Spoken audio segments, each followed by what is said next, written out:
ઘનશ્યામ મહારાજની જય, વડતાલ ધામની જય, લક્ષ્મી નારાયણ દેવની જય, નીલકંઠ પ્રભુની જય. સ્વામિનારાયણ હરે, સ્વામિનારાયણ હરે.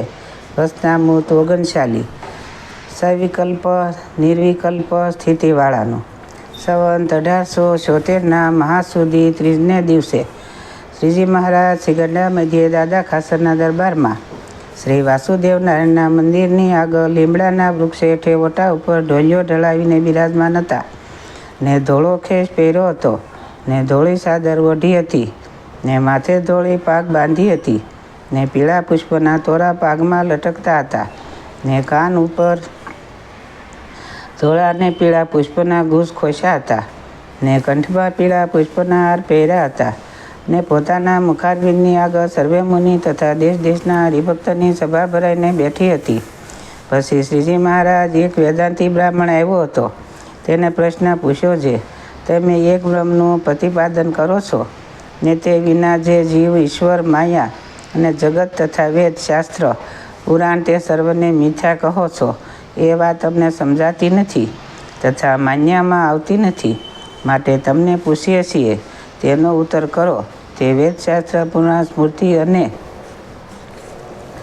ઇતિહાસ તેની સાખ્ય કરીને કરો, પણ કોઈ કલ્પિત ગ્રંથને વંશને કરીને કરશો તો અમને તેની નહીં માનીએ, અને જો વ્યાસજીને વસન કરીને કરશો તો અમારા માન્યામાં આવશે. કેમ જે અમારે વ્યાસજીના વસનમાં દ્રઢ પ્રતીત છે. પછી તે વેદાંતીએ ઘણી પ્રકારની યુક્તિઓ લાવીને ઉત્તર કરવા માંડ્યો, પણ શ્રીજી મહારાજે તેમાં આશંકા કરી માટે તે પ્રશ્નનું સમાધાન થયું નહીં. પછી શ્રીજી મહારાજ બોલ્યા છે, સાંભળો, એ પ્રશ્નનો ઉત્તર અમે કરીએ છીએ. જે એ તો પરમેશ્વરને ભજીને થયા. જે મુક્ત તેની સ્થિતિના બે ભેદ છે. જે મેરુ પર્વત ઉપર ઊભા જે પુરુષ, તે મેરુ થકી ઓરા જે સર્વે પૃથક થયા તથા સર્વે વૃક્ષ તથા તે પર્વત વૃક્ષનો આધાર છે. જે પૃથ્વીનું સ્થળ તે સર્વને પૃથક પૃથકપણે દેખે છે. તેમ સંકલ્પ સમાધિવાળા જે જ્ઞાની મુક્ત તે જીવ, ઈશ્વર, માયા તથા એમનો આધાર જે બ્રહ્મ છે, એ સર્વેને પૃથક પૃથકપણે દેખે છે. અને તે વળી લોકાલોક પર્વત ઉપર ઊભા જે પુરુષને તે લોકાલોક પર્વતની ઓરા જે પર્વત તથા વૃક્ષ તે સર્વેને એક પૃથ્વી રૂપે જ દેખે છે, પણ પૃથક પૃથકપણે નથી દેખતા. તેમ નિર્વિકલ્પ સમાધિવાળા જે મહામુક્ત તે જીવ, ઈશ્વર અને માયા તેને એક બ્રહ્મ રૂપે કરીને જ દેખે છે, પણ પૃથકપણે નથી દેખતા. એવી રીતે બે પ્રકારની સ્થિતિવાળા મુક્ત છે. તેથી સ્થિતિને યોગ્ય કરીને એ સર્વેનું સત્યપણું કહેવાય છે ને અસત્યપણું પણ કહેવાય છે. અને સાવિકલ્પ સ્થિતિવાળાના વસન વેદશાસ્ત્ર, પુરાણદિકમાં આવે છે તે સર્વને સત્ય કહે છે. અને નિર્વિકલ્પ સ્થિતિવાળા જે વસન તે એ સર્વેને અસત્ય કહે છે. પણ કાંઈ એ સત્ય અસત્ય નથી. એ તો એને નિર્વિકલ્પ સ્થિતિ બળે કરીને દેખતા નથી, માટે અસત્ય કહે છે. અને વળી જેમ સૂર્યના રથમાં જે બેઠા હોય તેને રાત નથી, પણ જે પૃથ્વી ઉપર રહ્યા છે તેને રાત્રિ દિવસ છે.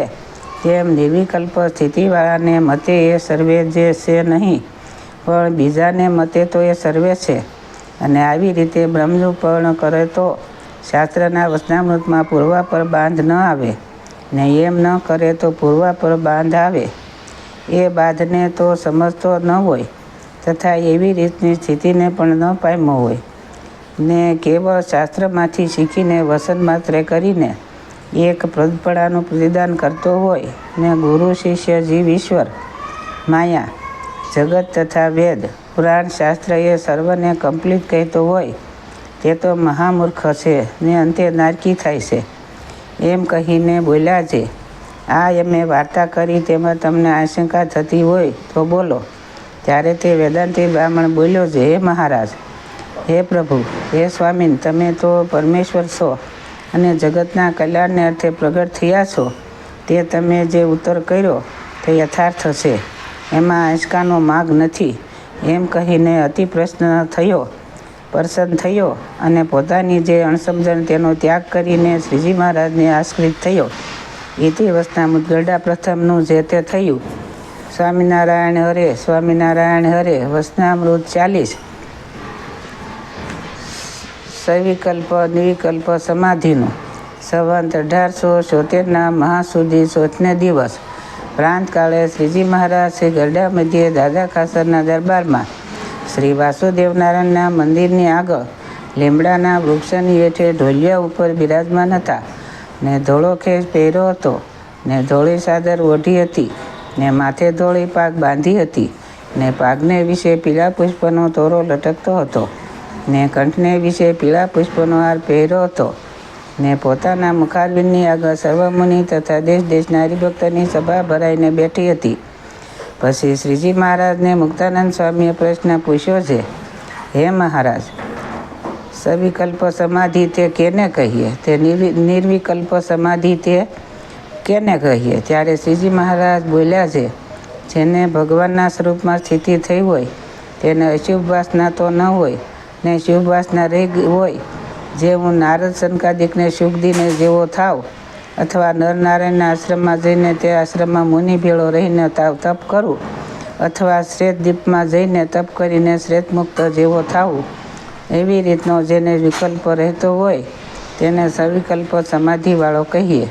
અને જેને એવી રીતનો વિકલ્પ ન હોય તે અક્ષર બ્રહ્મના સાધ્યમ્રના પણાને પામીને કેવળ ભગવાનની મૂર્તિને વિશે જ નિમગ્ન રહેતો હોય તેને નિર્વિકલ્પ સમાધિવાળો કહીએ.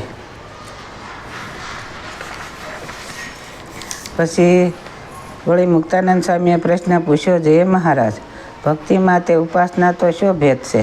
ત્યારે શ્રીજી મહારાજ બોલ્યા છે, એવી રીતે 9 પ્રકારે કરીને જે ભગવાનને ભજવા તેને ભક્તિ કહીએ અને ઉપાસના તો તેને કહીએ જે ભગવાનના સ્વરૂપને વિશે સદા સાકારપણાની દ્રઢ નિષ્ઠા હોય ને પોતે જે ભજન કરનારો તે બ્રહ્મરૂપ થાય તો પણ તે નિષ્ઠા જાય જ નહીં અને ગમે તેવા નિરાકાર પ્રતિપાદન ગ્રંથને સાંભળે તો પણ ભગવાનના સ્વરૂપને સદા સાકાર જ સમજે અને શાસ્ત્રને વિશે ગમે તેવી વાત આવે પણ પોતે ભગવાનના સાકાર સ્વરૂપ જ પ્રતિપાદન કરે પણ પોતાની ઉપાસનાનું ખંડન થવા દે જ નહીં. એવી રીતે જેની દ્રઢ સમજણ હોય તેને ઉપાસનાવાળો કહીએ. ઇતિ વચનામૃત ગરડા પ્રથમનું જે તે થયું. સહજાનંદ સ્વામી મહારાજની જય. હરિકૃષ્ણ મહારાજની જય. સ્વામિનારાયણ ભગવાનની જય. વડતાલ ધામની જય. લક્ષ્મીનારાયણ દેવની જય. સૌને મારા જાજાથી જય સ્વામિનારાયણ.